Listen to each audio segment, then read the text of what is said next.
seperti dilucuti hingga tanggal seluruh atribut pakaian bahkan kulit-kulit putih. Perempuan itu bernama Sumarah, TKW asal Indonesia. Dingin dan beku wajahnya, dan meluncurlah bait-bait kata itu.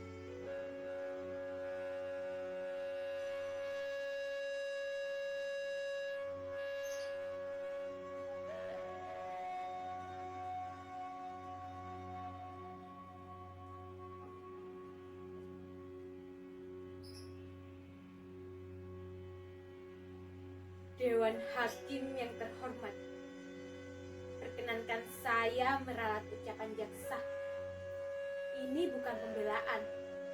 Saya tidak merasa akan melakukan pembelaan terhadap diri saya sendiri, karena ini bukan pembenaran. Apa yang akan saya katakan adalah hitam putih diri saya, merah biru abu-abu saya, belang loreng gelap cahaya diri saya.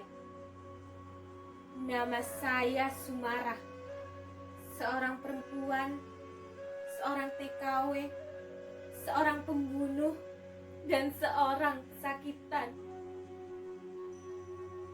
Benar atau salah apa yang saya katakan, menurut apa dan siapa, saya tidak peduli. Ini kali terakhir saya biarkan mulut saya bicara. Untuk itu, Dewan Hakim yang terhormat, biarkan saya bicara. Jangan ditanya dan jangan dipotong. Kalau waktunya berhenti, saya akan berhenti.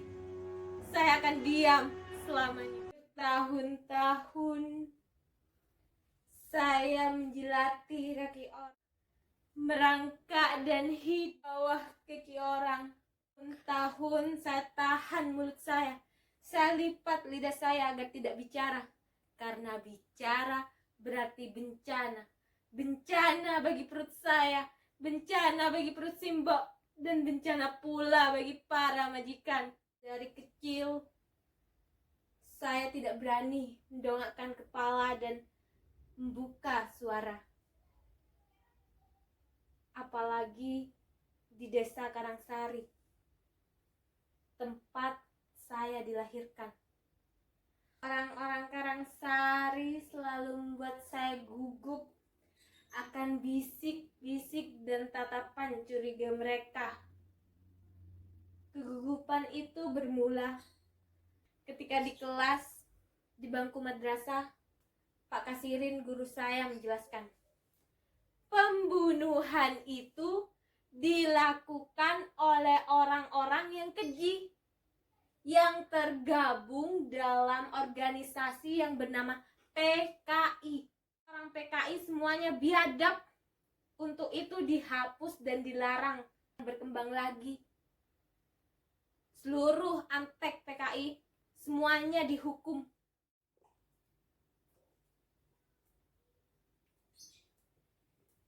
Kamu sini, tak kasih tahu. Ternyata Bapak Sumarah itu orang PKI. Yalah, nggak percaya. Jadi gini, dulu itu selepas pulang dari Langgar, Bapak Sumarah diseret oleh tentara, diantar oleh Pak Lurah dan orang-orang kampung. Makanya kalian semua jangan deket-deket dengan Sumarah, nanti kalian ikutan diciduk. Apa salah bapakku? Kata siapa bapakku orang PKI?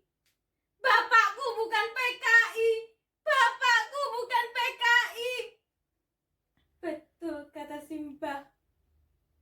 Dulu bapak dak usah jadi kusir andong, dak usah dires kelapa, dak usah bikin gula yang harus disetorkan koperasinya Pak Wasto, sehingga harus mengurangi setoran ke Pak Lurah. Sekarang Simbah, Simbok, Yudarsi, dan Kang Rohiman tidak pernah lagi melihat Bapak, dan saya sekalipun tidak pernah melihat wajahnya lagi. Tapi bayangan Bapak selalu menguntit sepanjang hidup saya, membuat saya takut mendongak, membuat saya takut bicara, dan membuat saya kehilangan separuh ruang hidup saya. Selepas madrasah, begitu susah payah, saya terus melanjutkan sekolah agar menjadi lebih baik. Saya memiliki 3 ijazah dengan nilai yang cukup bagus. Dan saya bangga pernah mengalahkan monster yang paling ditakuti oleh anak-anak sekolah, guru, kepala sekolah seluruh Indonesia, yaitu Eptanas. Tapi kebanggaan itu runtuh ketika saya terdepak dari pintu ke pintu untuk mencari pekerjaan, terjegal karena bayangan Bapak yang terus menguntit di belakang nama saya. Bayangan Bapak menggelapkan nama saya. Saya mencari keterangan surat bersih terbebas dari ormas terlarang sebagai salah satu syarat mendaftar PNS. Saya ingat betul kata-kata Pak Lurah waktu itu. Waduh, Ndok, tahu betul toh persoalan ini. Siapa bapakmu? Saya tidak berani memberikan apa yang kau butuhkan. Kundul-kundul taruhannya. Yalah Bapak, di mana engkau? Aku ingin kau ada dan bungkam mulut orang-orang itu.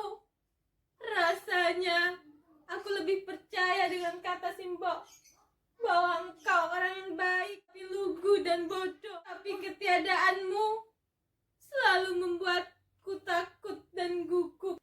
Kalau benar bapakku bersalah, lantas apa iya aku, Simba, Simbo, Yudarsi, dan Kang Rohiman harus menanggung dosa itu selamanya? Dikucilkan, dirampas hak kami, selalu terdepak di negeri sendiri. Setelah itu, saya bekerja pada seorang juragan beras di kota kabupaten yang bernama Bu Curwati. Kerja di juragan beras itu, saya berkenalan dengan seorang lelaki yang kemudian saya jatuh cinta padanya. Namanya Mas Edi, seorang tentara. Cinta saya semakin bersemi manakala saya tahu Mas Edi juga menaruh hati pada saya. Rasanya hati saya melambung tinggi sekali, lalu terpelanting ke dasar jurang yang curam. Saya tidak mungkin melanjutkan hubungan cinta saya dengan Mas Edi. Saya tidak mungkin membumikan impian untuk menjadi istrinya. Mas Edi mundur teratur setelah mengetahui sejarah keluarga saya. Sebagai seorang tentara, haram jadda memiliki seorang istri seperti saya. Lagi-lagi bayangan Bapak menggelapkan nama saya. Saya terus bekerja, untuk kemudian saya berhenti dan pamit. Saya ingin pergi jauh. Saya ingin lari, mencari tempat di mana bayangan Bapak tidak lagi menguntit. Melalui perantara seorang calo, saya dapat mendaftar menjadi seorang TKW. Segala syarat saya penuhi, dari biaya-biaya administrasi di kelurahan, Depnaker, kantor imigrasi, biro tenaga kerja, biaya tetek bengek administrasi yang panjang betul terkait. Saya tahu, saya paham betul memang begitu caranya. Termasuk caranya, saya juga paham. Pak Lurah akhirnya memberikan surat bersih diri pertama karena selipan uang 200.000. Walah, mengapa saya tidak sadar dari dulu bahwa segalanya akan mudah dengan selipan-selipan itu.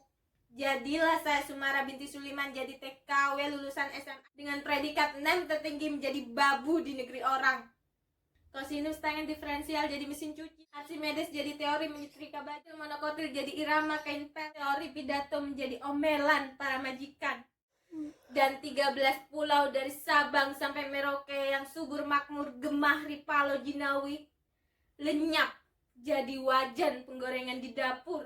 Oh, mana harum melati tropis, kupu-kupu, minyak, emas, rotan, biji besi. Mana cerita Pak Kasirin? Rasa saya tentang pribadi bangsa Indonesia yang adil, luhung, ramah tamah, kekeluargaan dan gotong. Negeri sendiri saya menjadi rakyat selipan, setengah gelap, tak boleh mendongakkan kepala dan bicara. Di negeri sendiri saya didepak di sana, didepak, dikuntitkan oleh bayang-bayang bab, dihitamkan oleh mereka untuk menggelapkan nama saya. Dan di negeri orang saya menjadi budak, menjual impian untuk hidup yang lebih baik. Di negeri orang saya hanguskan segala cinta saya, kenangan manis, pahit getir, masa remaja. Saya pikir segalanya bisa berubah. Saya pikir saya dapat bermetamorfosa dari ulat bulu menjadi kupu-kupu yang indah. Tapi ternyata marah tetap saja kandas. Di balik jubah-jubah majikan saya, balik cadar-cadar hitam majikan saya, segala nasib saya kandas. Saya disiksa, gaji setahun saya hilang untuk tetek bengek alasan administrasi yang dicari-cari. Dan bencana itu, saya diperkosa, budak yang dihala binatangkan. Bertahun-tahun saya diselipkan di negeri sendiri. Saya tidak boleh menyembul di tengah kerumunan. Apakah di negeri orang saya masih dimelatakan? Tidak. Kesadaran itu muncul. Saya harus mendoakan kepada orang yang membinatangkan saya.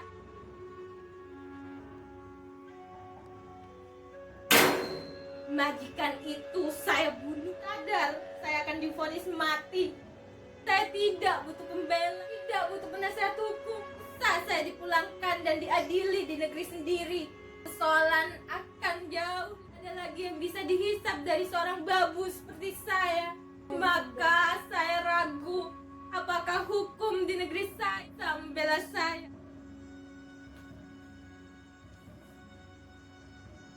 Dewan Hakim yang terhormat, inilah saya. Nama saya Sumar. Harapan, semua butuh keberanian. Tapi harapan menjadikan penjara bagi hidup saya. Ya, sekarang saya bebas dari harapan. Saya penuh ketakutan. Sekarang saya harus berani.